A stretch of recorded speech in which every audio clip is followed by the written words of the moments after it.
War for the kingdom of Yah. Lesson is the resurrection. Today's lesson is the resurrection.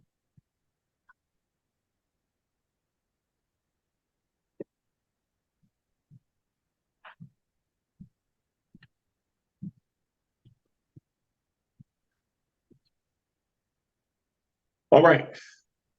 So let's go to Ezra, the 6th chapter. Because first we want to give you a thorough breakdown and understanding as we brought in dedication last week, right? So the first dedication happened in the book of Ezra. That was the first dedication. The rededication happened during the time of the Greeks. That is the dedication of the temple, time of the Greeks. And it will happen again, a third time, another dedication of the temple. But this is well after the return of Yahushua. So let's get those two instances first, and then we'll work ourselves down into the third time that the temple will be dedicated. After say that again, Bishop. Did someone say something? Can you repeat that, Bishop? Can I repeat myself? Is that what you said? Yeah, when you started with the first dedication happened in the book of Ezra. Okay, I said the first dedication happened in the book of Ezra. We're going to go to it. Happened in the book of Ezra. That was the first dedication of the temple. The second dedication of the temple we went over last week in the book of Maccabees. That was during the Greek occupation, the Greek captivity. The third dedication will happen again after the return of the Messiah. So we're going to read about the first dedication, then we'll read briefly about the second dedication, and then we'll go into the breakdown after the resurrection of death and life. We'll go into that dedication, the last dedication, or the third dedication. So let's go to Ezra 6:1. We just not getting it. We got 40 scriptures. It's Ezra 6:1. Ezra, chapter 6, verse 1. Then Darius the king made a decree, and search was made in the house of the robes. Can you speak up a little bit, brother? Make sure I got volume. Make sure I got volume so I can hear him. Yeah. Then Darius the king, can you hear me? I can hear you. Okay. Then Darius the king made a decree, and search was made in the house of the robes, where the treasures were laid up in Babylon. Come on. Verse 2. And there was found at Achametha in the palace that is in the province of the Medes a robe, and therein was a record thus written. Read on. Verse 3. In the first year of Cyrus the king, the same Cyrus, the king made a decree concerning the house of Yah at Jerusalem. Let the house be builded, the place where they offer sacrifices, and let the foundations thereof be strongly laid. The height thereof 80 cubits, and the breadth thereof 80 cubits. So, in the first year of Cyrus the king, the same Cyrus the king made a decree concerning the house of Yah at Jerusalem. Let's drop down to verse 16. Verse 16. And the children of Israel, the priests and the Levites, and the rest of the children of the captivity, kept the dedication of this house of Yah with joy. They did what? Read it again, verse 16. And the children of Israel, the priests and the Levites, and the rest of the children of the captivity, kept the dedication of this house of Yah with joy. With joy. So this is the first dedication. So when we were talking about last week, we was talking about the rededication. That was the second dedication. This right here is the first dedication. Verse 17. And offered at the dedication of this house of Yah 100 bullocks, 200 rams, 400 lambs, and for a sin offering for all Israel, 12 he-goats according to the number of the tribes of Israel. According to the number of the tribes of Israel. Sorry, guys. All right. Was that it? Yep. Verse 18. Let's get verse 18 right quick. And they set the priests in their divisions, and the Levites in their courses, for the service of Yah, which is at Jerusalem, as it is written in the book of Moses. So that is the first dedication. The first dedication. This is the second dedication that we want to go into, where the Most High raised up deliverers and recaptured our temple and our lands from our enemies, much like he'll do in the last days. He'll do this again. There's going to be a repeat. He's going to do it again. He's going to capture our land. He's going to capture our land, and the temple will be rebuilt. All right. Let's go to 1 Maccabees 2 and 19. 1 Maccabees 2 and 19.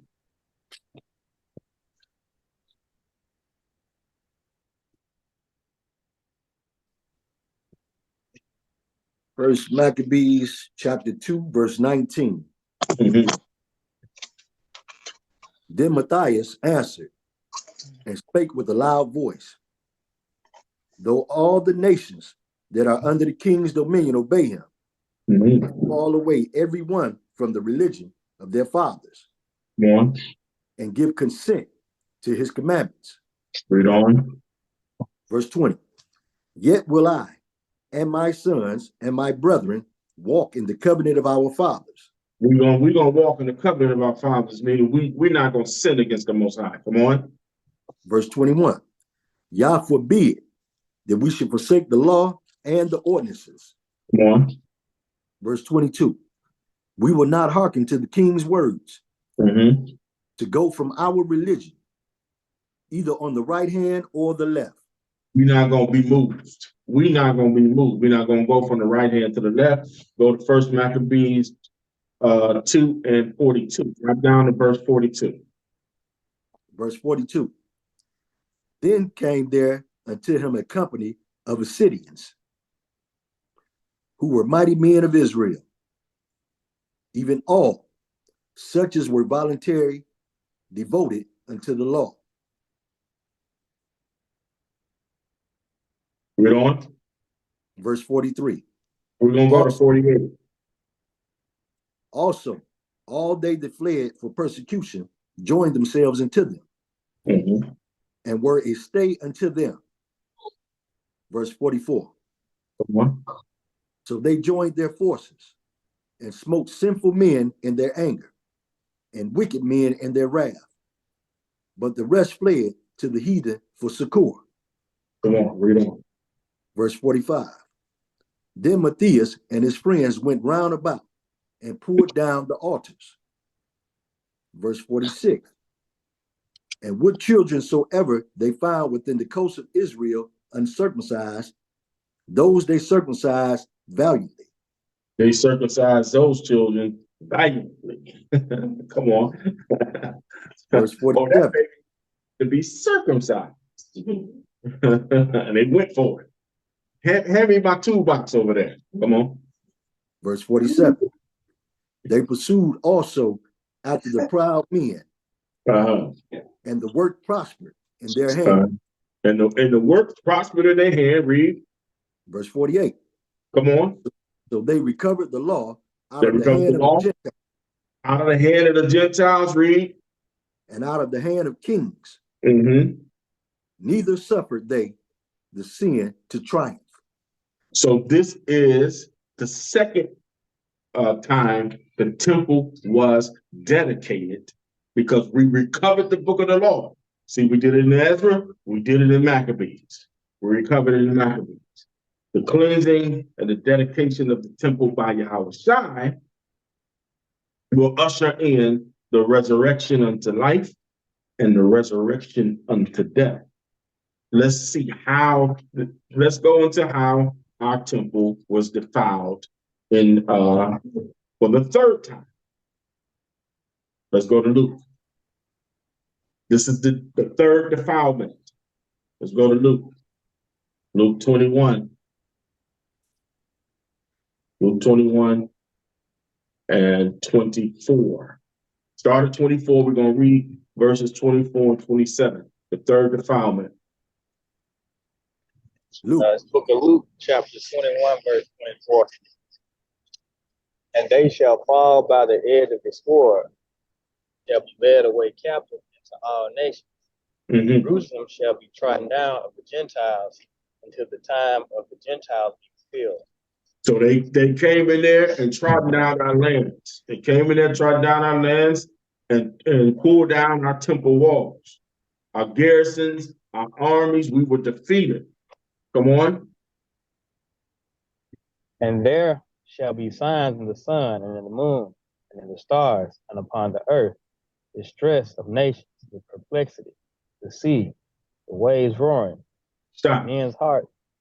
This verse 25 does not go in sync with verse 24. There's thousands of years of difference that's happening between verse 24 and verse 25. Verse 24 is in 70 AD. Verse 25 is right now. Verse 24 is in 70 AD. Verse 25 is being fulfilled right now. And you'll see often in prophecy, it'll go switch back and forth in time. It'll be talking about present time and distant time. Let's go to verse 26. Verse 26. Men's hearts failing them for fear and for looking after those things which are coming on the earth. Come on. For the powers of heaven shall be shaken. Come on. And then shall they see the Son of Man coming in a cloud with power and great glory. So this is future prophecy right here. He went from what happened in 70 AD to what's happening in our present state and what's going to happen in the future. You're going to see the Son of Man coming with cloud, coming in the cloud with power and great glory. This is ushering in the rededication or the cleansing of the temple, the third time. When Yahweh Shai returns, because right now we don't have no temple at all. So the temple has to be built and rededicated. Built and rededicated. So let's go to Revelations. This is as he returns. Let's go to Revelations, the 19th chapter of Revelations. This is as he returns.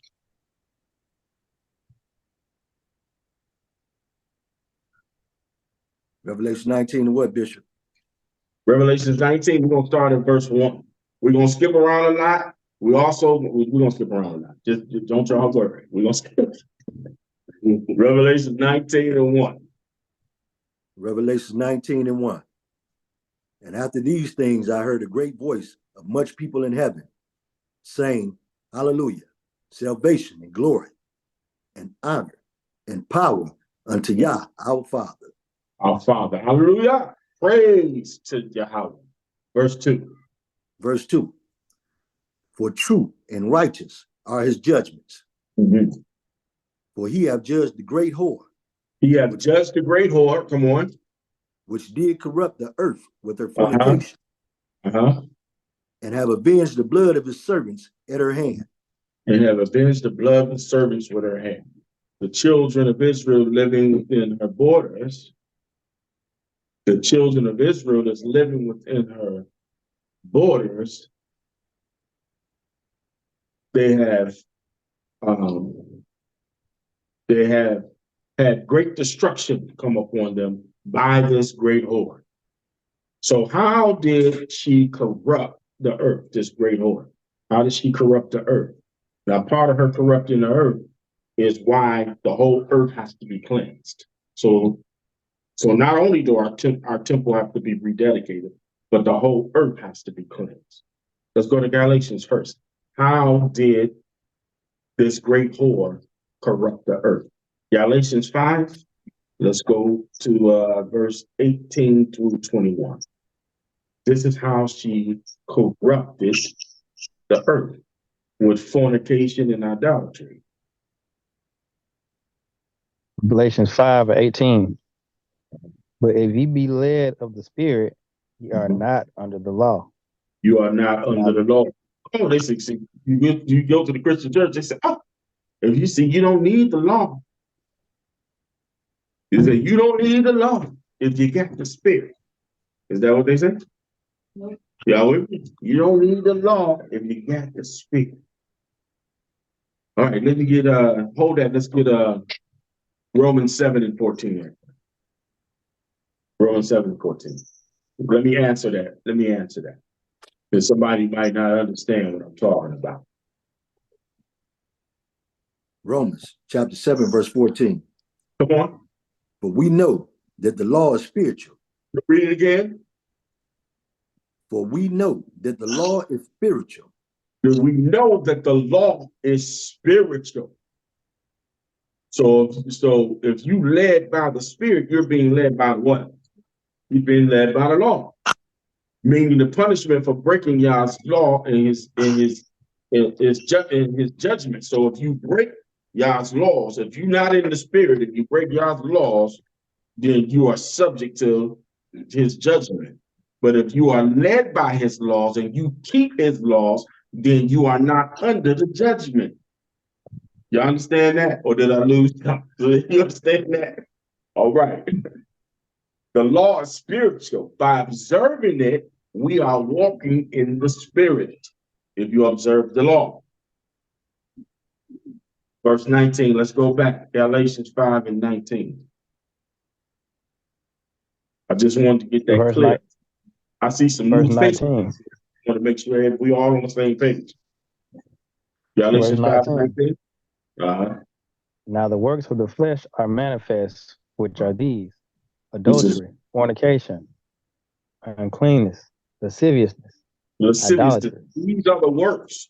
These is why the great whore has caused the earth to be unclean or to be in sin. This is what she promotes. Let's read it again. Now the works of the flesh are manifest, which are these: adultery, fornication, uncleanness, lasciviousness, Lasciviousness, idolatry. sexual immorality, impurity, lustful pleasures, and debauchery. We see that all on BET, right? And BET. And I know some of y'all like those what you call them programs, the reality shows, the basketball wives, the housewives of Atlanta, all kind of debauchery going on, all kind of adultery and fornication and all kind of stuff going on in there. America is the leader in the LGBTQ community. They lead the way. They convince other countries that they have to do it as well, or they're going to take their aid from them. Say, we can't give you any financial help if you ain't with the rainbow community. Right? So this is how the whore led the earth in fornication and in adultery. Verse 20. Idolatry, I'm sorry. Verse 20. Idolatry, witchcraft, hatred, variance, emulations, wrath, strife, seditions, heresies. Read on. Verse 21. Envyings, murders, drunkenness, revelings, and such like, of the which I tell you before, as I have also told you in the time past, One, that they which do such things shall not inherit the kingdom of Yah. they that do such things shall not inherit the kingdom of Yah. This is the promotion of those who are in charge. This is what they do. This is why the great whore caused them to sin, the whole earth to sin.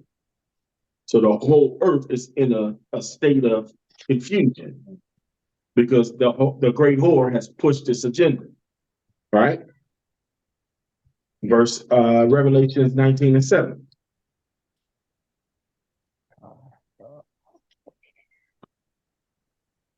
Y'all might want to pick up your reading a little bit because we got the Revelation 19:7. Let us be glad and rejoice and give honor to him, for the marriage of the Lamb is come, and his wife hath made herself ready. And the marriage lamb wife have made herself ready.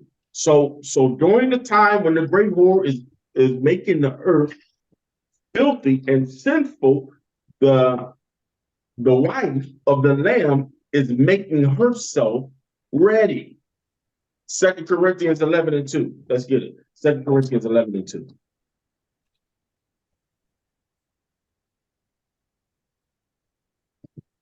Second Corinthians 11:2. Uh-huh. For I am jealous over you with godly jealousy.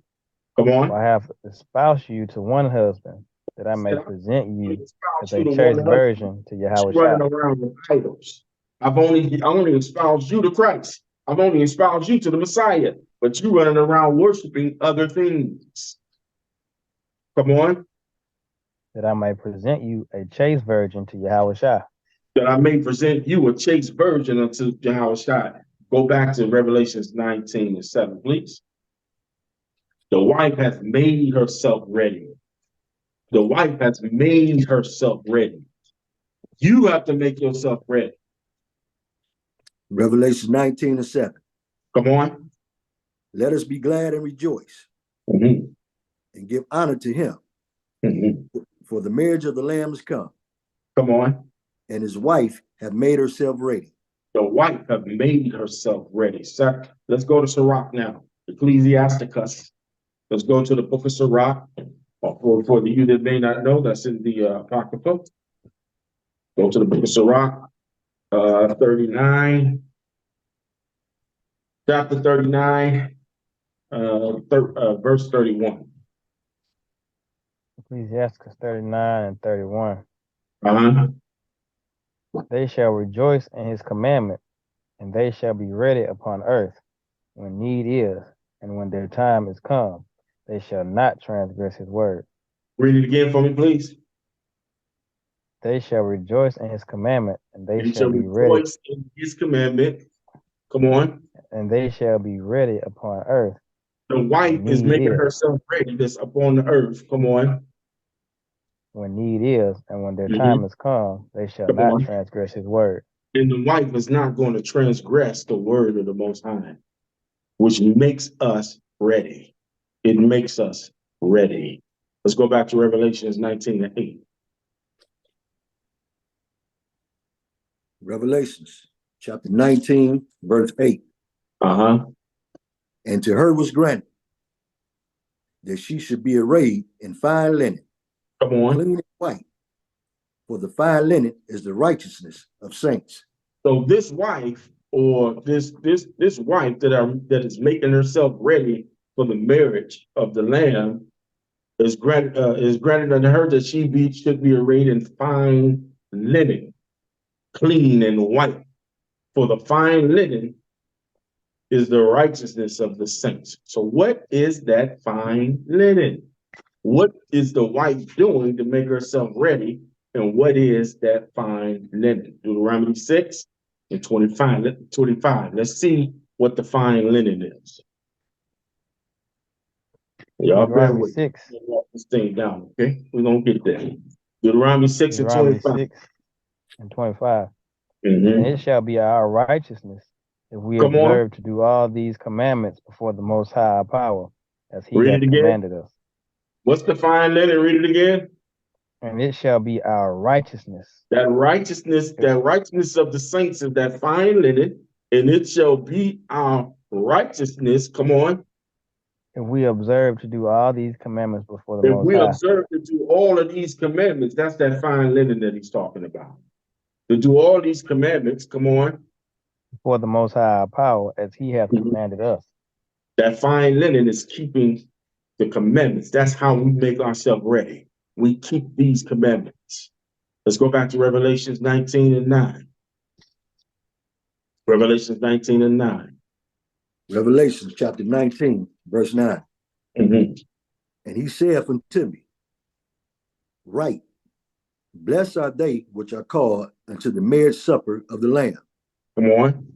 And he saith unto me, These are the true sayings of Yah. These are the true sayings of the Most High. So what we are doing here is showing how when Yahweh comes back, when he returns, and he prepared the body of Messiah to go into our land, what has to happen first? There has to be a washing or cleansing of the body first, right? So let's go to Matthew. Hold Revelations, and let's go to Matthew 22, and we're going to start at verse 1. We want verse 1 on down to verse 14.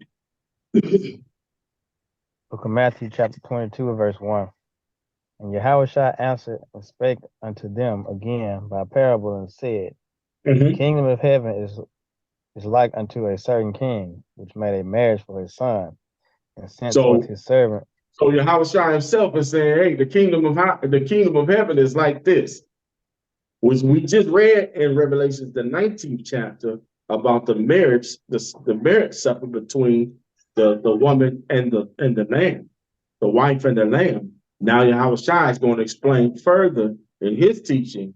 The kingdom of heaven is like this. Come on.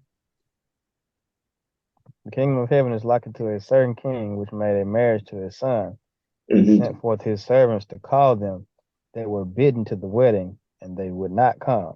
So these servants were bidden to come to the wedding. Come on, servants. Come on to the wedding, to the marriage supper, like we just read in Revelation 19. Come on.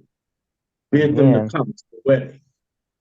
Hold that. Now let's break into a fourth wall. Ain't that what they call it? Let's break into a fourth wall. Leviticus the 20, 25, and 55 right quick.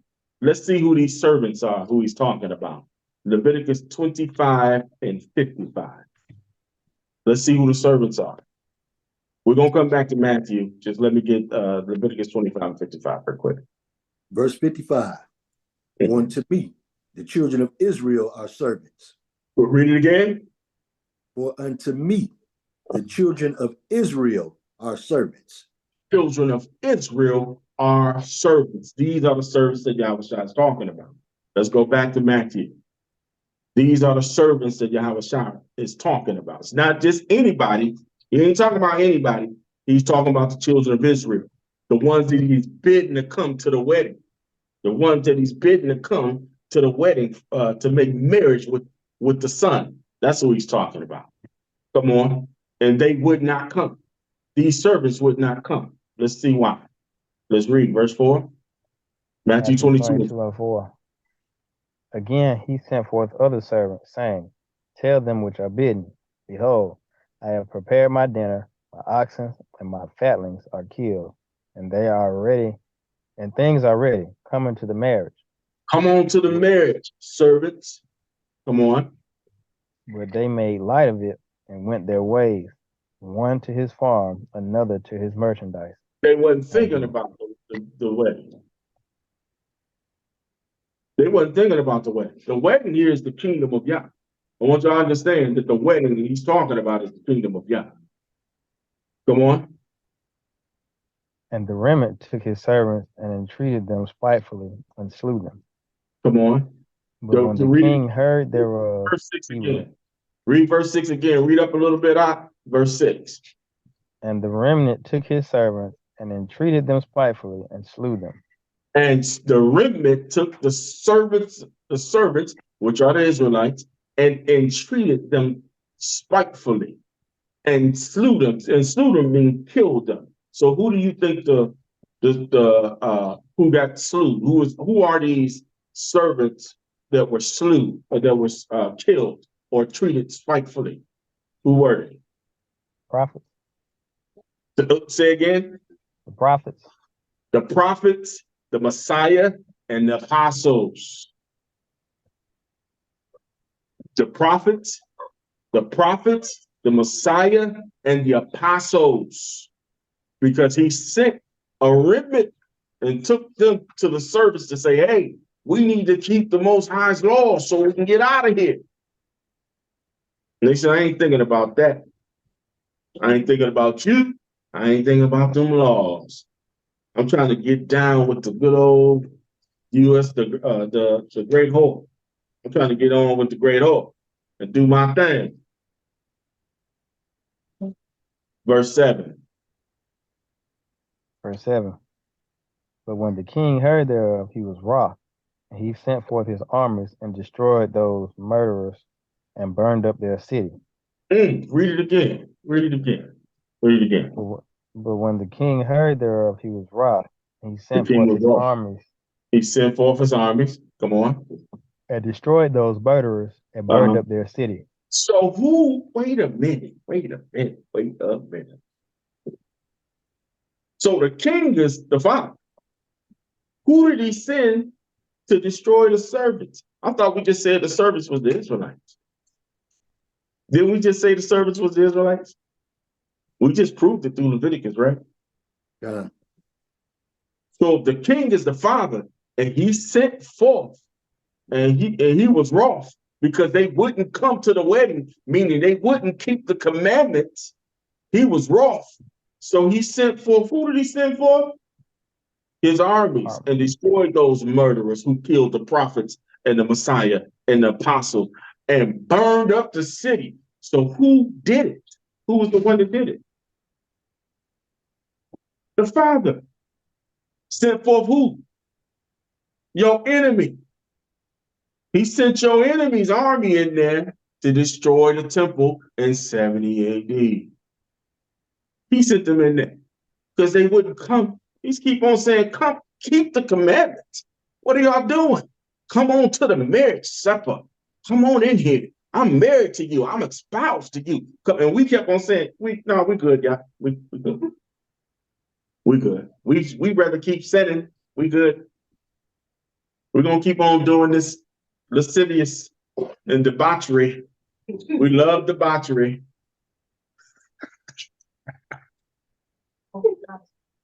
We love to sin. Look, I say that all the time, man. I say, sin feels good. People be lying if they say sin don't feel good. Sin feels wonderful. This is what you want to do. You fulfilling the lust of the flesh. There's a gratification is satisfying when you sin. Oh yeah, I just wanted to sin. Oh, I can't. Well, some of y'all right now say, I can't wait till Bishop stop talking so I can go sin. So soon as we get done with this, I'm going to sin. Don't look at hey, listen. They did it. Hey, listen, I ain't nobody. They did it in Moses' face. So I know I ain't nobody. As soon as I stop talking, it's on and popping. Where the sin at?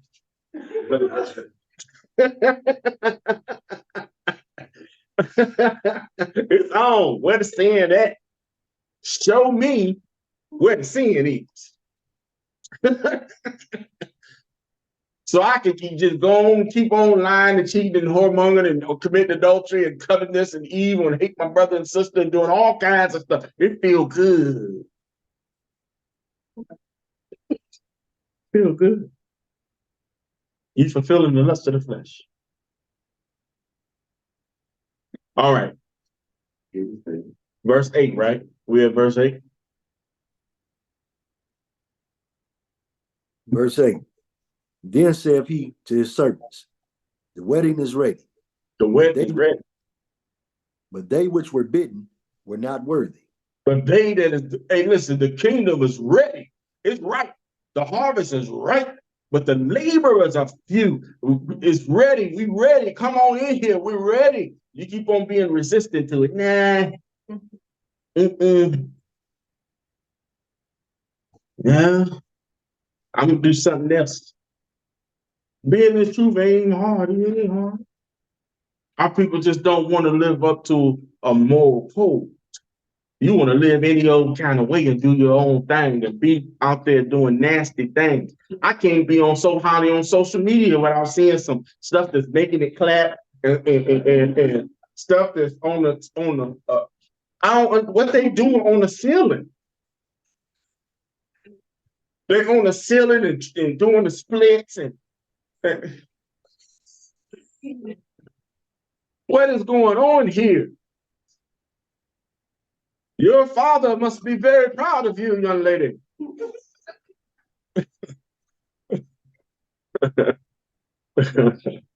You gotta be ashamed of yourself.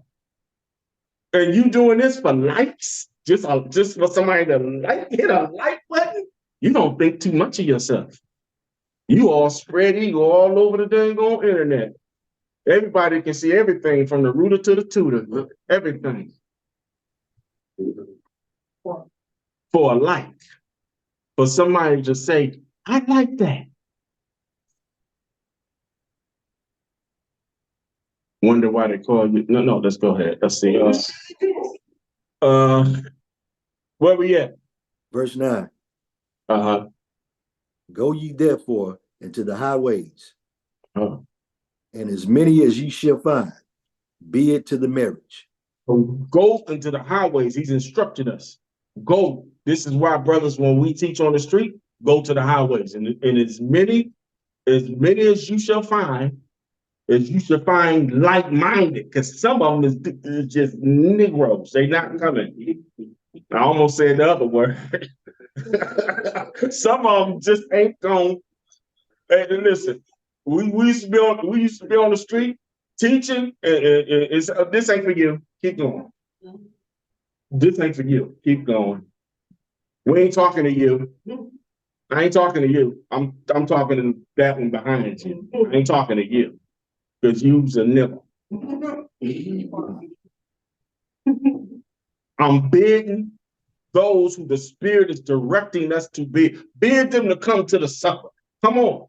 When we looking for that 1/3, that 1/3 of Israel, that's what we're looking for. We're looking for the 144,000. That's what we're looking for. We ain't looking for if this ain't for you. I don't believe you. Good. Keep going. Keep it moving. I don't want to waste my time, nor my breath, nor my energy. Keep moving. I ain't trying to convince you of nothing. Keep going. My bidding is to teach this. I'm going to give you this word. I'm going to give you the unadulterated truth. And if it hits you and you believe, all praises to the Most High. If it hits you and you don't believe and you reject it, I didn't write this. It ain't my word. I am not offended. I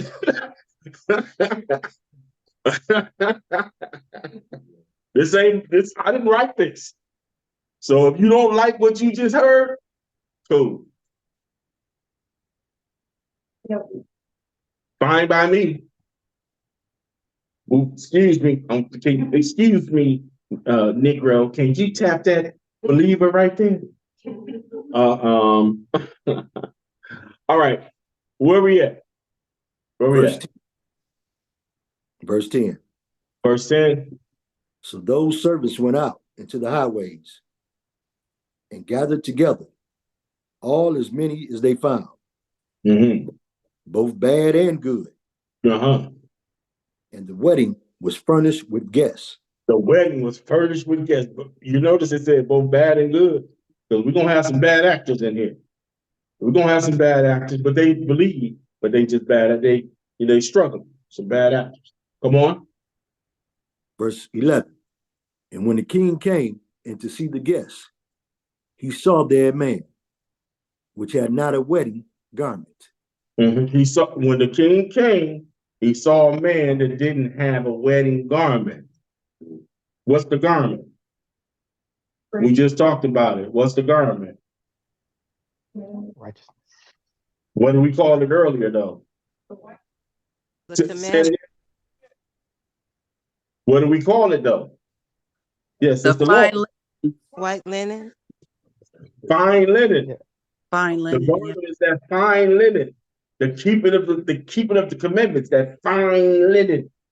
Read it again, verse 11. And when the king came in to see the guests, Uh-huh. he saw there a man Uh-huh. which had not on a wedding garment. He didn't have on a wedding garment because he wasn't keeping the commandments, but he was in there. Yeah. Come on. He wasn't clothed with that fine linen. He wasn't keeping Yah's laws. Verse 12. Come on.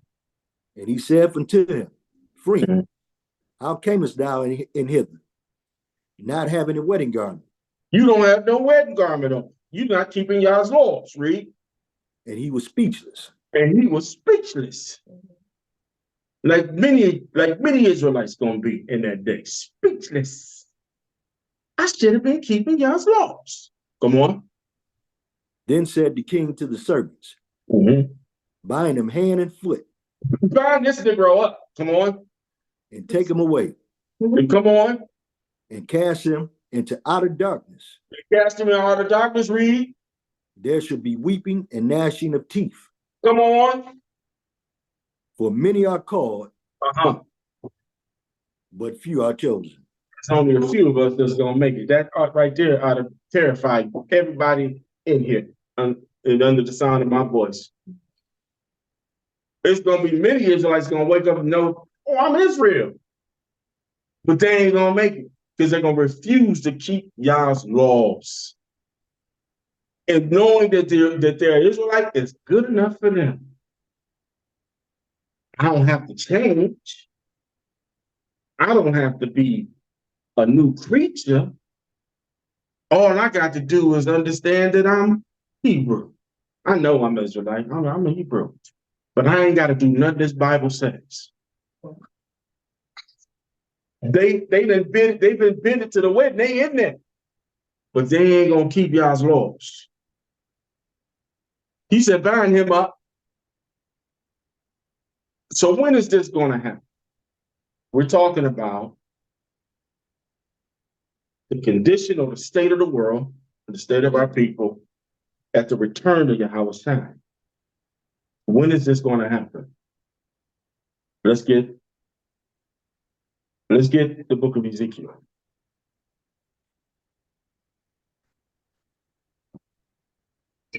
Because this example, brothers and sisters, this example is going to happen in the wilderness.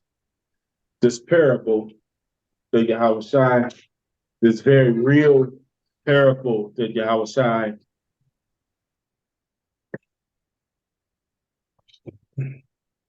this very real example that Yahweh will put forth is going to happen in the wilderness, brothers and sisters. And so let's get Ezekiel, the 20th chapter of Ezekiel and the 34th verse. Let's begin there. Some of you that's been with me a while, y'all already know, you're very familiar with this because we always like to bring this out at various times. Ezekiel 20 and 34. Ezekiel 20 and 34. Mm-hmm. I will bring you out from the people and will gather you out of the countries wherein you are scattered with a mighty hand. I can't hear you, brother. Where you are scattered with a mighty hand and with a stretched out arm and with fury poured out. Read on. We're going to verse 38. And I will bring you into the wilderness of the people, and I there will I plead bring with you. you into the wilderness of the people. Come on. And there will I plead with you face to face. I will bid you to the wedding. So when he said, I'll bring you to the wilderness of the people, I'm bidding you to the wedding. And those that believe, that's in fine linen, that's keeping his commandments, and those that know who they are, but have not been keeping the commandments, they all come. They're all going to come to the wilderness. I want you to understand something. When we get rescued as a people, there's going to be people that get rescued that don't keep the commandments. They're not making the kingdom, but they will be rescued. And he's showing us here what's going to happen. Remember when he said, hey, listen, what are you doing in here without a wedding garment on? It's not keeping any commandment. Tie him up, hand and foot, and get him out of here. That's what's going to happen in Ezekiel, the 20th chapter. That's the same thing that's happening here in Ezekiel, the 20th chapter. Read on. Verse 36. Like as I pleaded with your fathers in the wilderness of the land of Egypt, Uh-huh. so will I plead with you, said the Most High Yah. Come on. And I will cause you to pass under the rod, and I will bring you into the bond of the covenant. And I'll bring you purge out from among you. And I will purge out from among you the rebels. And I will purge out from among you the rebels. So at the time that we are getting ready to enter into our kingdom, he said we're going to be in the wilderness and he's going to purge out the rebels, meaning there are actually going to be people at the door of salvation that's going to say, I'm not doing that. To Yahweh Shai.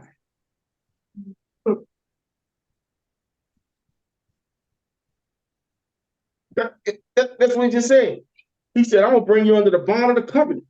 That means I'm gonna reiterate the covenant with you that you had, we cut with our forefathers cut with the Most High Yah. I'm gonna reiterate that covenant with you. I'm gonna say it again. I'm gonna bring you under the bond of the covenant. It is actually gonna be people in the wilderness that's gonna say, I'm not doing that. Here in verse 38, it calls them rebels. He said, I will purge out from among you the rebels.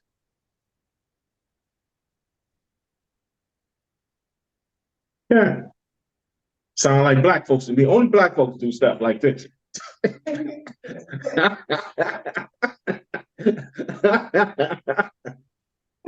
You actually gonna tell the king, I'm not doing that. You know how we call the Messiah by different names. We have different names. We have different ways we call it. Some people say Yehoshua, some people say Yahweh Shai, some people, I use Yahweh Shai, others say Yeshua, stuff like that, right? So people will be saying different things. And he's going to be in the wilderness and say, call me this. This is my name. People will say, I ain't never said that before. I'm not saying that.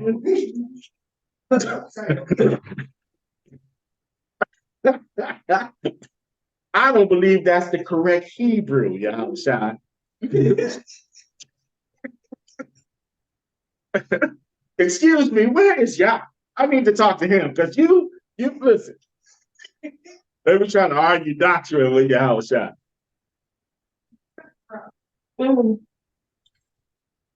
I've always thought I shouldn't have covered my head. So, when you talking Yahweh Shai, I ain't covering my head. Somebody get this rebel up out of here. Get this rebel. Yeah. I don't want to see none of y'all in the windows talking about some Bishop Yahzeqel say they lying. I'm saying they lying. No, I didn't. You better bow. You better bow to your king. I know I am. All right. All right. We got 3/4 of the more to go. All right. Let's go back to Revelations 19. I'm gonna try to go quickly. Bear with me, all right? Verse 10. I think we were. Let's go to verse 11. Verse 11. All praises. You remember where we was. Verse 11. Revelation 19 and 11. Come on. And I saw heaven open. And behold, a white horse. Come on. And he that sat upon him was called Faithful and True. Faithful and true. Read. And in righteousness he doeth judge and make war. So this is like, as I said, this is talking about the return of the Messiah. The return of the Messiah, now he has to cleanse the earth and he has to cleanse our land. And now we have to dedicate the third time. The temple has to be built and dedicated, right? So it says he doeth judge and he make war. Yahweh Shai is waging war. This is ushering in a new era. There's going to be a dramatic shift in the earth because of the resurrection of life and the resurrection of death. But many people don't understand what the first resurrection is, and they can't comprehend what the second resurrection is, or what the Bible commonly calls the second death. We're going to get into it. Let's get Revelations 19 and 12. Verse 12. His eyes were as a flame of fire, His eyes is a flame of fire, read on. and on his head were many crowns. Many crowns, read on. And he had a name written Mhm. that no man knew but he himself. I told you. Didn't I tell you? He had a name written in his forehead, in his crown. He had a name right there that no man knew but he himself. So all of these people arguing over Yahweh Shai, Yehoshua, this, that, and other, it's nonsense. It's crazy. Because when he returns, he's gonna say, "This is my name, say it."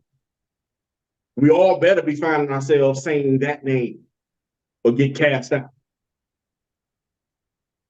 No man know the name. The Father gave him a new name, another name. Here is your name. This is what they're gonna call you from now on. Yeah. So y'all see how silly some of the arguments we have? They be silly. Folk be trying to argue with me on Facebook and I be like, whatever you see it, brother. However you see it. God bless you. Heaven smile upon you, give you peace. Shalom, shalom. However you see it. However you see it. As long as you ain't committing adultery and murder and strife and malice and everything else, envy, and I don't go through the motions with people. Say what you want to say. Be how you want to be.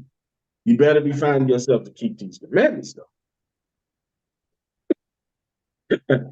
All right, let's read on. No man knew but he himself. Verse 13. And he was clothed with the vesture dipped in blood. Come on. And his name is called the Word of Yah. And his name was called the Word of God. Hey, listen, that he had on a bad garment. He was clothed, and his vesture was dipped in blood. And on his garment was the Word of God. Was written there, or the Word of Yah was written on his garment that was soaked in blood. When the Revelations is being nice, when it says dipped in blood, his garment was actually soaked in blood. Can anybody tell me why his garment was soaked in blood? Because he cutting heads off. He was doing a whole lot of killing. He was doing a whole lot of killing. See, when people when they show you, see, they probably got all them shows on. I don't know if they come on around Christmas or they come around Easter. They're like, the greatest story ever told. He was so meek and humble. He just looked so like a poor white trash. That was, he looked terrible.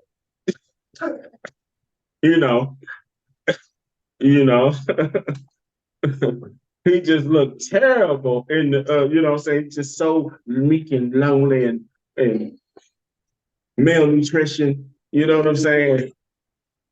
But that's not what the Bible says Yahweh Shai is gonna look like. Let's go to Isaiah right quick. Let's see what he's gonna do when he get here. Because he got his garment got blood on it. He ain't got blood on his garment because it's just some, fashionable. This is the new fashion statement. You ought to get you a whole bunch of DNA on your garment. Isaiah 63. Isaiah 63 and 1. Let's see why he got blood on his garment. Isaiah 63 and 1. Who is this that cometh from Edom? He dyed garments from Basra. So who is this? Who is this that comes from the headquarters of Edom? Basra was the capital of Edom. So who is this that comes from Edom? with dyed garments. This was the prophet seeing his vision, like, brother, you got on a nice garment there, but it's gotta be dyed. It's dyed. Come on. This that is glorious in his apparel, Come on. traveling in the greatness of his strength, Read. not that speak in righteousness, mighty to save. It's the mighty one, mighty to save. Verse 2. Wherefore art thou red in thy apparel, Why thy are you so garments, red in your apparel? Come on. and thy garments like him that treadeth the wine fat? So when it says your garments is like somebody that treaded the wine fat, you know how they used to make wine, right? They got different machines to do it now. But before, they would, clip them toenails, you know what I'm saying, get between them toes real good, get that dead skin out, you know what I'm saying? Or not. And get or not, and get into a grape vat. And they would stomp on the grapes and crush the grapes. But when they would get into the vat, the grape vat, all of the grape juice would splash up on their clothes, and their clothes would be soaked in red juice. Would be soaked up in red juice. So this is how much blood the prophet is describing that's in Yahweh's garments. He said, this looked like he just got out of the wine press because he's so filled with blood. Come on. I have trodden the wine press alone. He said, I've tried the wine press alone, read. And of the people, there was none with me. And as for the people being the Israelites, as for the people, none of them was with me when I did this. Come on. For I will tread them in my anger and I will do trample what? them in my fury. I will do tread what? them in my anger and I will trample tread them in my anger. Come on. And trample them in my fury. And trample them in my fury means he's stomping people to death. Yes, your sweet love, Yahweh is stomping people to death. Somebody say, all praise. He putting in work. Come on. And their blood shall be sprinkled upon my garment, will stain all my raiment. I'm gonna stain all of my raiment. Their blood is gonna sprinkle on my garment, and I'm gonna stain all my raiment. All my outfit gonna be full of blood, filled with blood. Let's go back to Revelation 19 and 14. We really got a long way to go, family. So we gotta get through this. So, brothers, I'm gonna try not to stop you so much. I just want you to read through. So when you get Revelation 19, 14, and 15. Verse 14 and 15, in the book of Revelations. And armies which were in heaven followed him upon white horses, clothed in fine linen, white and clean. White and clean, read. And out of his mouth goeth a sharp sword, that with it he should smite the nations, and he should rule them with the rod of iron. So this is happening when upon Yahweh's return. He has to cleanse the earth. He has to cleanse the land. There's no forgiveness for sins without blood. So there's a lot of people, there's a whole lot of wickedness in the earth. So a whole lot of people got to be killed in order to cleanse the earth from all the wickedness they've done. Come on. Verse 16. And he have on his vesture. No, that's all I wanted was 15. That was all of 15? Oh, and he tread up the winepress of the fierceness and wrath of the Almighty Yah. Of Almighty Yah. So the Revelation 19 is saying, and 15 is saying the same thing we just read in Isaiah, the 63rd chapter. All right, let's get Isaiah 42 and 1, and then somebody give me Isaiah 49 and 2. Come on. Book of Isaiah chapter 42 and verse 1. Come on. Behold, my servant, whom I uphold, mine elect, in whom my soul delighteth. I have put my spirit upon him. He shall bring forth judgment to the Gentiles. Shall bring forth judgment to who? The Gentiles. And bring forth judgment to the Gentiles. When he returns, he's going to bring forth that judgment to Gentiles. Give me Isaiah 49 and 2. 49:2. And he had made my mouth like a sharp sword. Mm-hmm. In the shadow of his hand have he hid me. Mm-hmm. And made me a polished shaft. In his quiver have he hid me. And it's made me a polished shaft in his quiver. You have hit me. Ephesians 6:17, real quick. Ephesians 6:17. Yahushua ain't coming. He ain't coming to play no games. He's coming for war. When he returns, he's coming for war. Just usher in a new era of life and death. Come on. 6 and 17. 19 is, oh yeah, Ephesians 6:17. That's correct. Ephesians 6 and 17. And take the helmet of salvation and the sword of the Spirit, which is the word of Yah. The word of Yah is the sword of the Spirit. It's going to put folks to death. Let's get back to Revelation 19:16. Revelation 19, verse 16. Watch this. And he have on his vesture and on his thigh name written, King of Kings and Lord of Lords. So this is actually describing his garment. So we already have the word of God or the word of God etched into his clothing, right? He also had the name King of Kings and the Lord of Lords, or Masters of Masters, written into his vesture, into his outfit. All right, verse 17. And I saw angels standing in the sun, and cried with a loud voice, saying to all the fowls that fly in the midst of heaven, Come on. come and gather yourselves together unto the supper of the great Yah. So because all of the fowls, all of the birds are talking about the vultures and birds that eat flesh, right? Flesh-eating birds, because there's going to be so many dead upon the earth.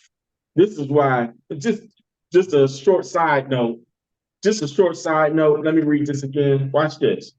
And I saw an angel standing in the sun, and he cried with a loud voice, saying to all the fowls that fly in the midst of heaven, come and gather yourselves together unto the supper of the great Yah. This is the reason why I don't believe that the sun is 96 million miles away.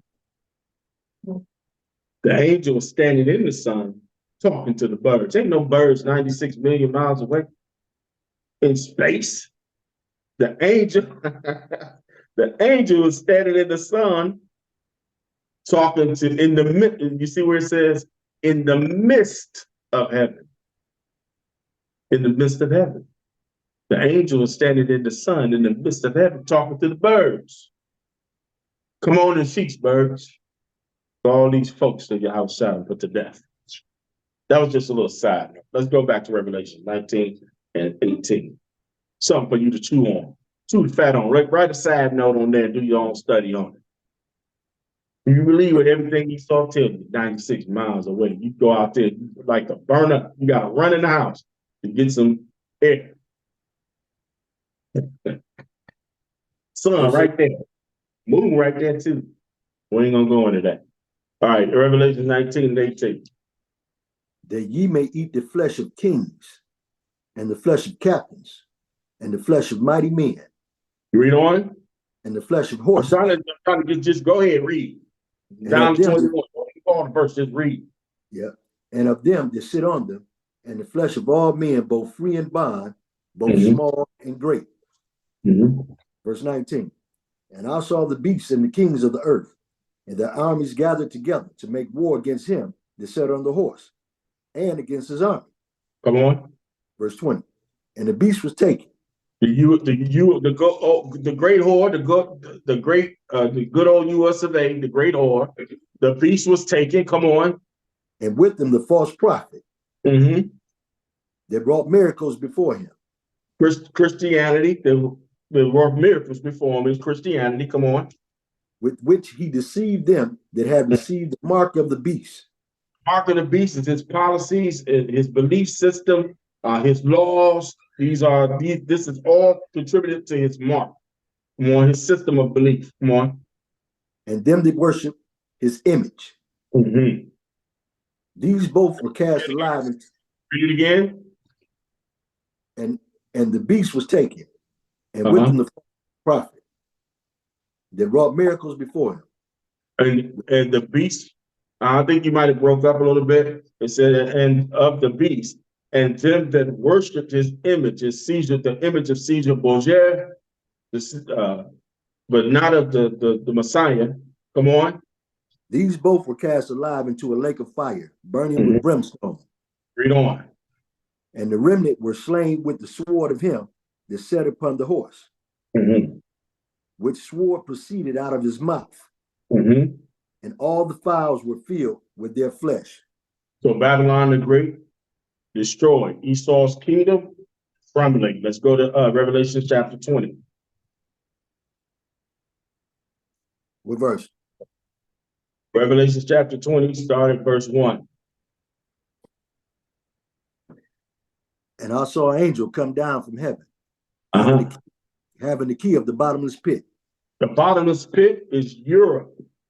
The bottomless pit is Europe. Read on. And a great chain in his hand. And he laid hold on the dragon, that old serpent, which is the devil and Satan. Come on. And bound him 1,000 years. And okay, here we go. Here we go. We read it again, Revelations 20 and 2, verse 2. And he laid hold on the dragon, that old serpent, which is the devil and Satan, and bound him 1,000 years. This is double wisdom, brothers and sisters. 1,000 years. We'll deal with that in a moment.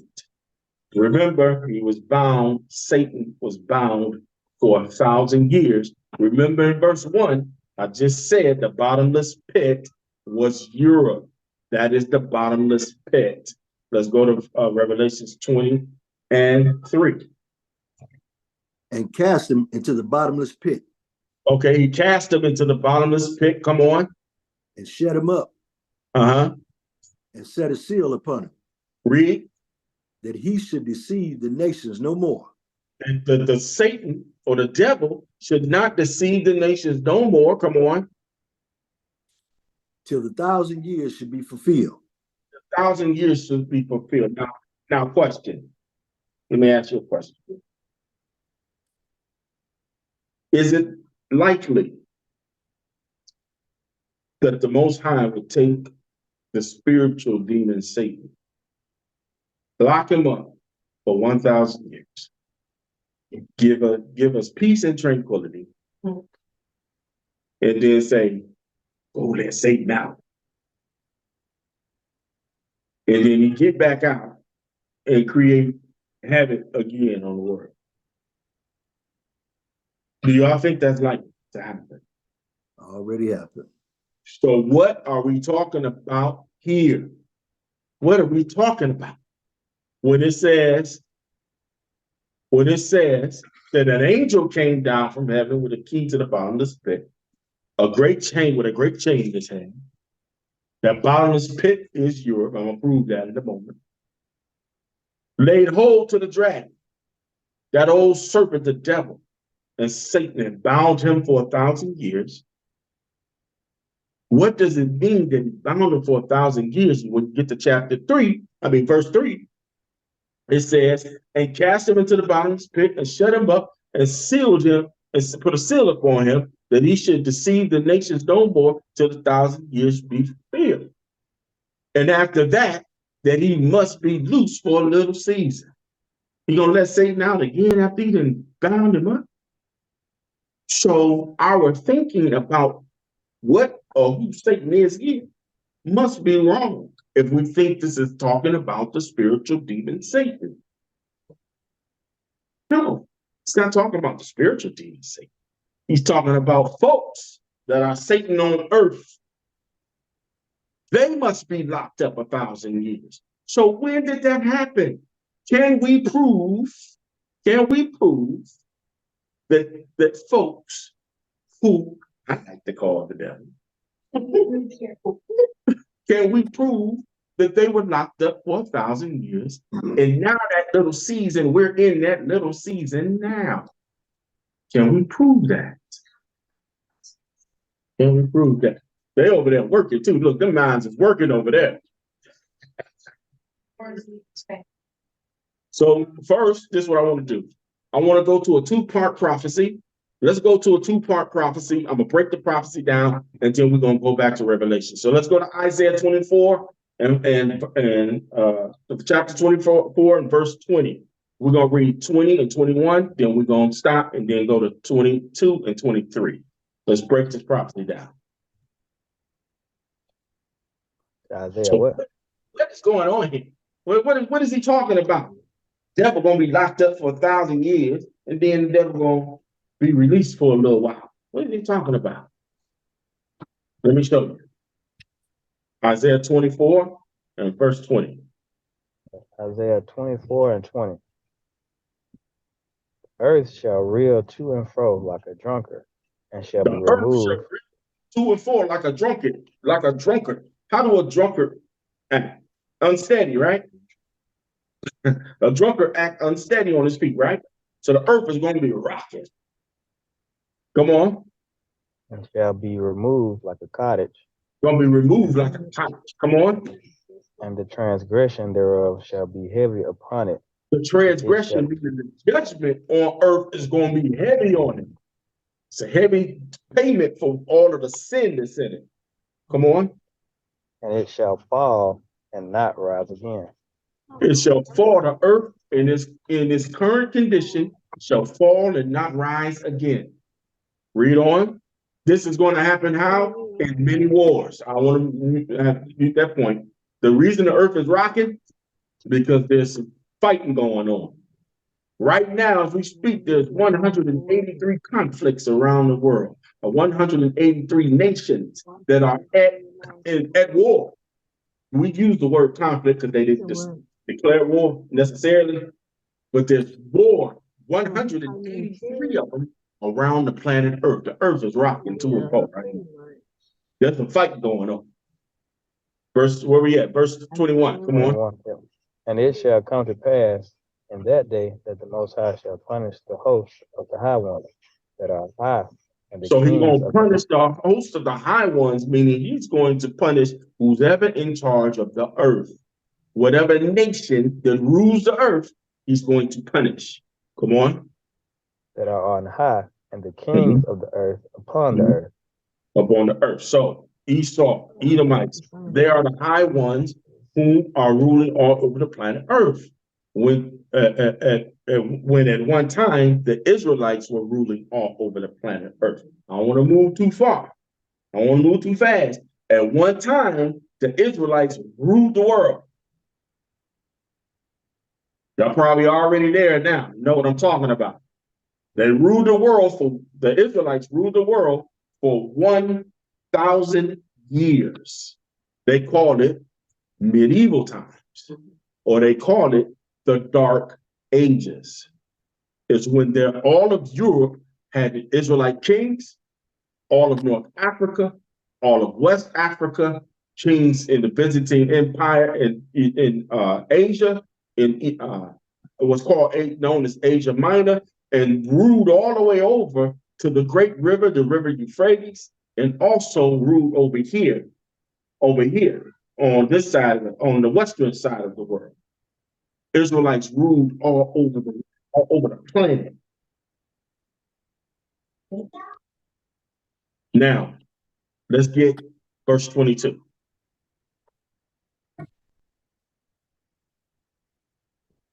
And they shall be gathered together as This prisoners.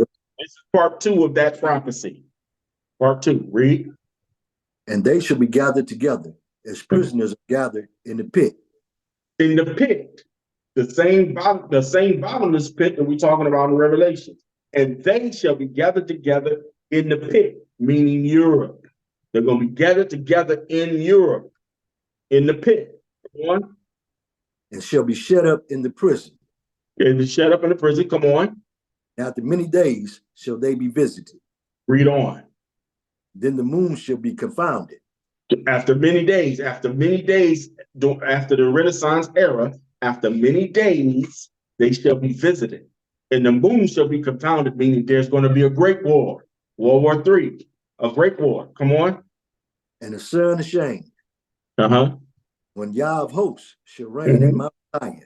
and in, Come on. and before his ancients gloriously. So the first part of what's happening here is known as medieval times.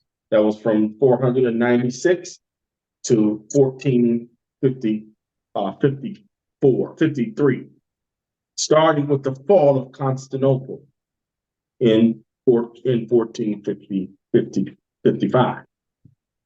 The reason why they're called Caucasians today is because they were chased there. It was chased up into those area, and they lived up in that region. And they came out and made war with us, beginning. The whole time we were in conflict with them, but they began to take us over. They begin to take us over and push us further and further west. This was the beginning of the end of the Israelite rule in the Dark Ages. So how did they get there? How did they get in the Caucasus Mountains? Because that's not where they originated from. How did they get there? Let's go to Job right quick. Job 1. Job, the 30th chapter and the first verse. Right. Job 30 and 1. But now they that are younger than I have me in derision, whose fathers I would have disdained to have set the dogs of my flock. So Job said, those that are younger than me, saying that he sold his birthright.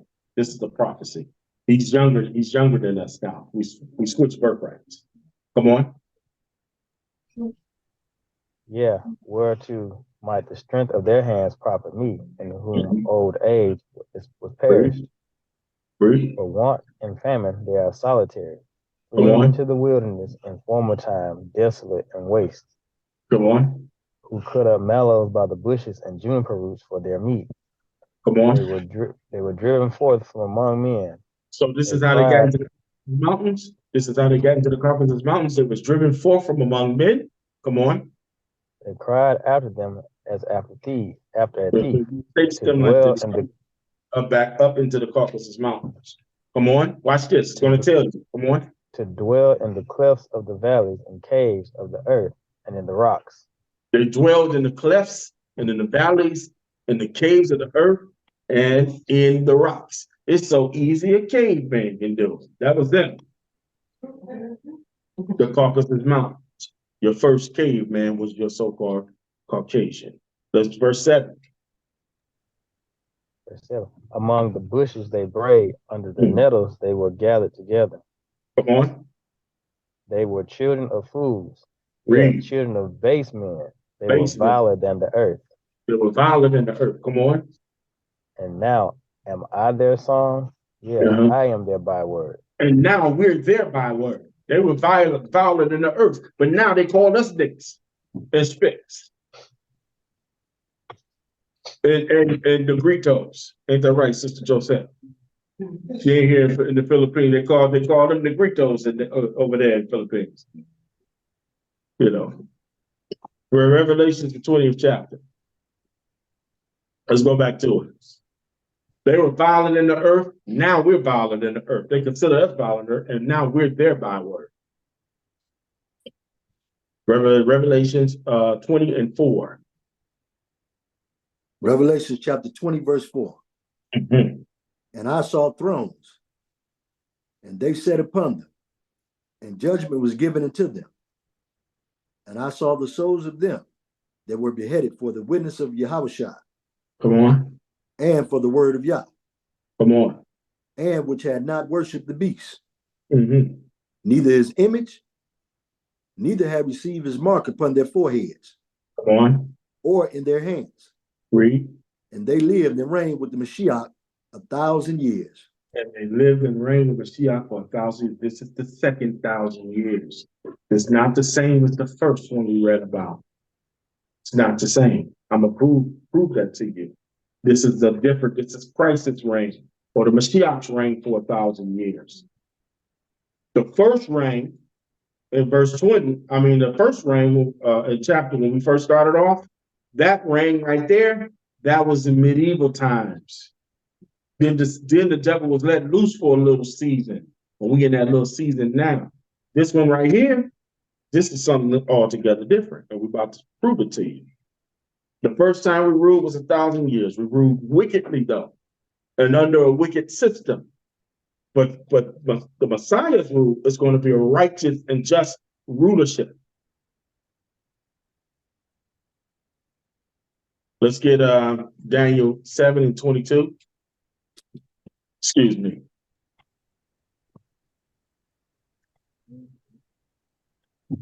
Seven and 22.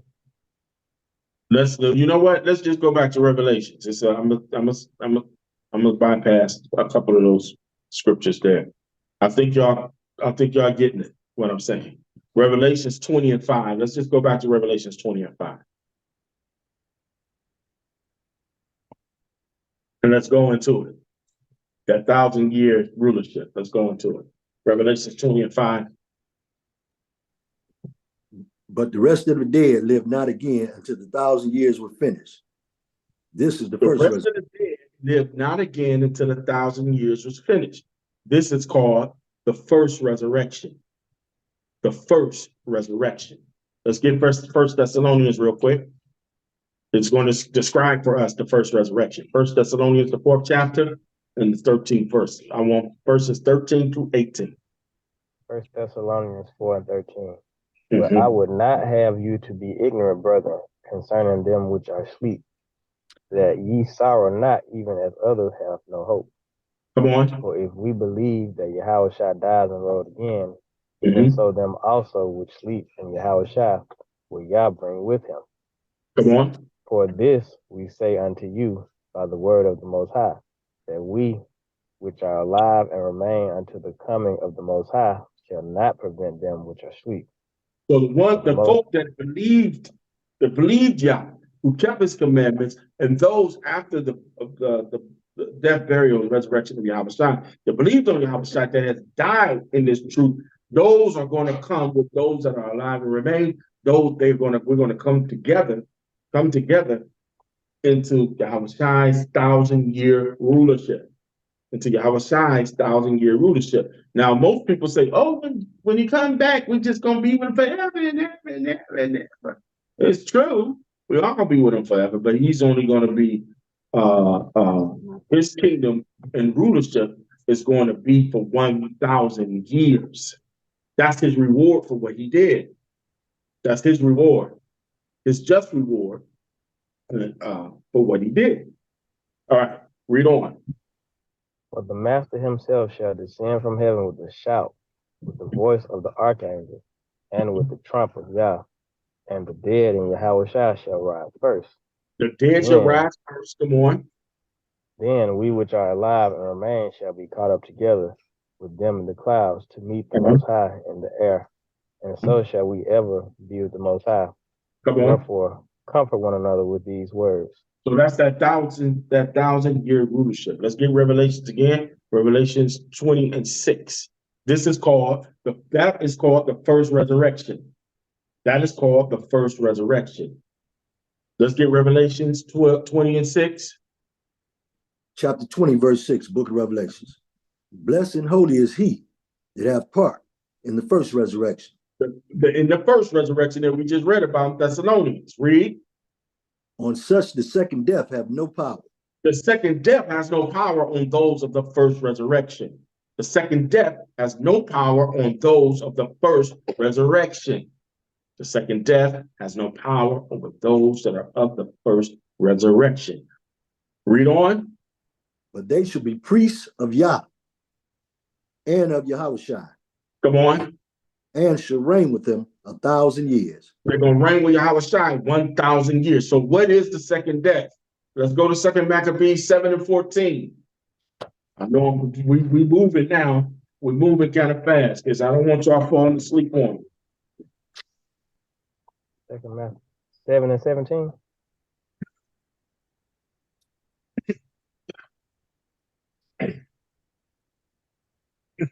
Yeah. You said, okay. 2 Maccabees chapter 7, verse 17. But abide a while, and behold his great power, how he will torment thee and thy seed. Hold on again. Hold on, brother. Second Maccabees 7:14.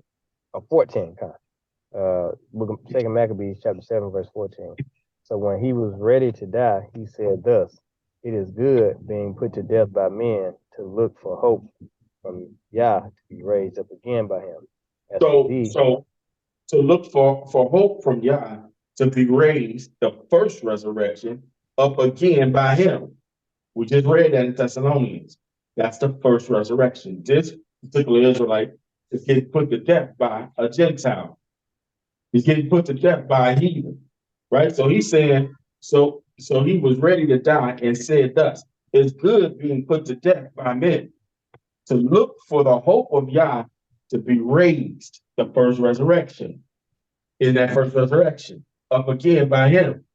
As for thee, the heathen he's talking to, as for thee, thou shalt have no resurrection to life. This is the second death. So you're going to be raised up only. He's going to come back to second death.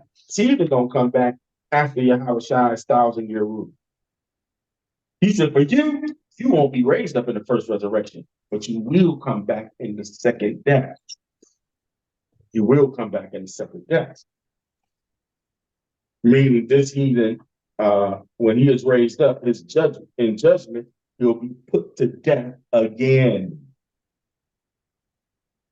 Let's go back to Revelations, the 20th chapter and the 7th verse. We're almost there. Don't go to sleep on me. Revelations 20:7. Revelations 20, chapter 20, verse 7. When 1,000 years are expired, Satan shall be loose out of his prison. Come on. When 1,000 years are expired, Satan shall be loose out of his spirit, out of his prison. The prison is Europe. It's the pit. Esau, come on. Verse 8. And shall go out to deceive the nations which are in the four quarters of the earth. So this is how you know this is not a spiritual demon. This is how you know. This is how you know this is not a spiritual demon. Because he's going out to the four corners of the earth to deceive the nations. Come on. Gog and Magog, to gather them together to battle. Come on. The number of whom is as the sand of the sea. This is before Yahweh returns. That's how you know that's not the spiritual demon Satan. That's talking about Satan on earth. Another deceiver on earth is going to do that. Another deceiver is going to do that on the earth. Come on. Verse 9. And they went up on the breadth of the earth and compassed the camp of the saints about. Who are the saints? The Israelites. The Israelites. The Israelites are the saints. Read it again. And they went up on the breadth of the earth and compassed the camp of the saints about. And the beloved city.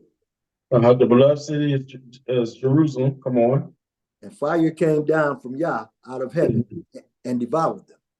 So this is talking about Satan incarnate on earth, the deceiver on earth. It's not talking about the spiritual demon Satan. It's not talking. There's two different things going on here. Let's see what that fire is. 1 Peter 3:10, real quick. Let's see what that fire is. We're almost done.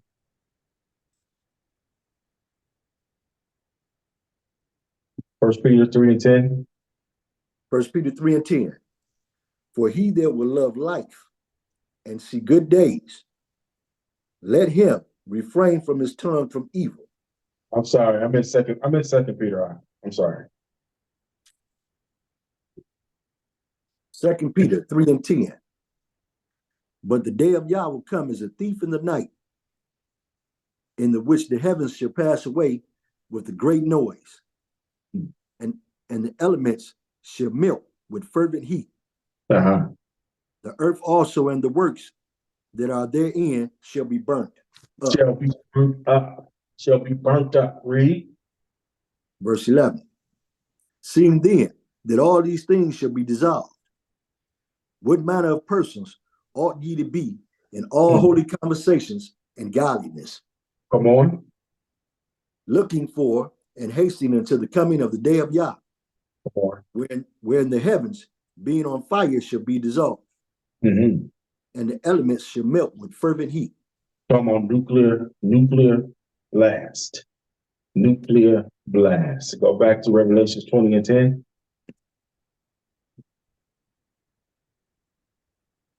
Revelation chapter 20, verse 10. Come on.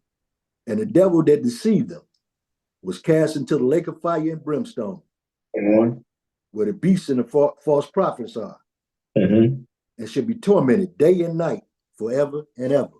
So let's read on. Verse 11. And I saw a great white thorn, and him that sat on it. It's Salaki. Verse 11. And I saw a great white throne, and him that sat on it, from whose face the earth and the heaven fled away. Read. And there was found no place for them. Mm-hmm. Verse 12. So this is talking about the second death after that 1,000-year of Messiah reign. This is talking about that second death after that 1,000 year of the Messiah's reign. Read it again, 20 and 11. Revelation 20 and 11. This is the second death. And I saw a great white throne, and him that sat on it, from whose face the earth and the heaven fled away, and there was found no place for them. So somebody tell me who's sitting on that throne? Yahushua. Who's sitting on that throne? Because this is after that 1,000 years. This is after that 1,000 years has ended. That 1,000 years is over. Now the great white throne and him that sat on it, watch this, from whose face the earth and the heaven fled away. Who is that? Most High Yah. This is Yah's reign over the earth. You have Yahweh's reign over the earth for 1,000 years. Then Yah comes after that 1,000 year reign of Yahweh, and he rules. He rules, and Yahweh bows, and all of us, we all bow, including Yahweh. We all get down and bow to Yah. You understand what I'm saying? All right, let's read on. Come on. Verse 12. And I saw the dead, small and great, stand before Yah, and the books were open. And the books were open. So this is when everybody that has died come back. This is the second death. They all come back after Yahweh's 1,000 years. Everybody. Uncle Lulu, Uncle Charles, Aunt Betty, they all come back.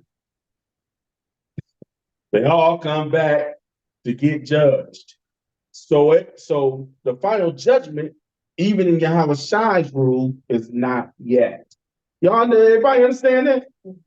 When Yahweh come and he returned and he's in rulership, that's not the final judgment. That's not the final judgment. That's everybody that believed on him and believes in him get to rule with him on earth for 1,000 years.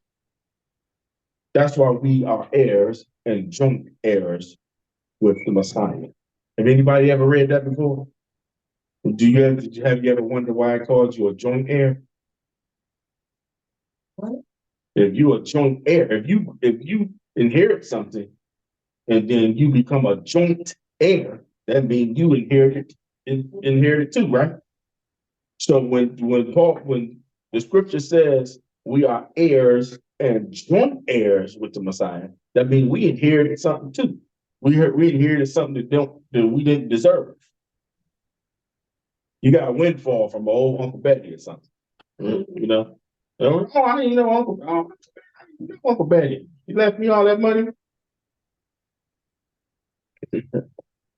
You're an heir and a joint heir with the Mashiach. You get something that you don't deserve. Right? And we get that for 1,000 years. And then the great white throne judgment comes. Let's read it. And another book was opened, which is the Come on. book of life. And the dead were judged out of those things which were written in the book according to their works. Another book was open, meaning there's another book besides the Bible that was open, and you was judged according to the works that was in it. So that means our stories are being written down right now. I mean, and who want their story wrote down? Raise your hand if you want your story wrote down. You ain't lived long enough for you to get about your story being wrote down. Raise your hand. Y'all over there in Zoom, y'all raise your hand if y'all want y'all story wrote down, and for everybody to be able to read your story like we read about everybody's story in the Bible. You know, some of y'all will be looking at each other like, you did what? All right, go ahead. Go ahead. Verse 13. And the sea gave up the dead which were in it. Uh-huh. Death. And hell delivered up the dead which were in them. Come on. And they were judged every man according to their works. Come on. And death and hell were cast into the lake of fire. Uh-huh. This is the second death. This is the what? This is the second death. Come on. And whosoever was not found written in the book of life was cast into the lake of fire. And if you weren't found written in the book of life, War for the you was kingdom of cast Yah. into the lake.